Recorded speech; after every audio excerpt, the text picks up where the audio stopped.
Hello and welcome to another episode of Tech 1010, the best class at UVU. I'm your host, Robert Lau, and today's discussion will be upon virtual reality. What is it? How will it affect our lives? While many may have a grasp of the general idea of virtual reality, I'd like to define it as per Google's definition.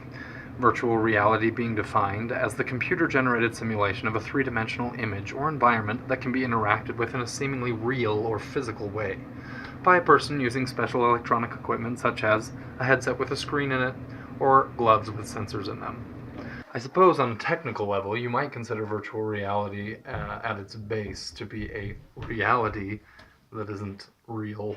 It's virtually created, something done by computers or machines. If you wanted to, I guess you could say that your caricatures on the Wii or something like that are virtual reality, although they're not really your reality. The virtual reality that's currently being developed and talked about in the industry is something that makes and alters the things that you see. Virtual reality is something that is making big splashes in the headlines recently and is a focus of many a company. Google, having the Google Glass, Microsoft's HoloLens, and the Oculus VR virtual reality headset being a few of the mentionable names currently making headlines today.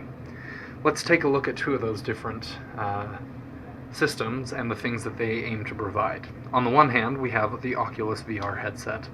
That is something that you would be putting on your head and would seemingly let you be in a place that you're not. You might end up in the streets of London walking around with Sherlock Holmes, or on the autobahns in Germany driving a Lamborghini. Either way, the idea is that you would be leaving where you're at, but interacting with a seemingly real surrounding. Hopefully, eventually, having the feelings of driving a car, walking on the street, the air, the wind. That would be the virtual reality that Oculus VR aims for. Next, let's move on to the Microsoft HoloLens. It aims to, instead of taking you somewhere you're not, bring stuff that is not around you to you, whether that be a large screen TV that you don't actually own on your wall, or a bomb and Minecraft village that you've built somewhere in your room that's not there. The idea of the Microsoft HoloLens being able to project holographic images that appear real and let you play with them even though their physical substance is not around.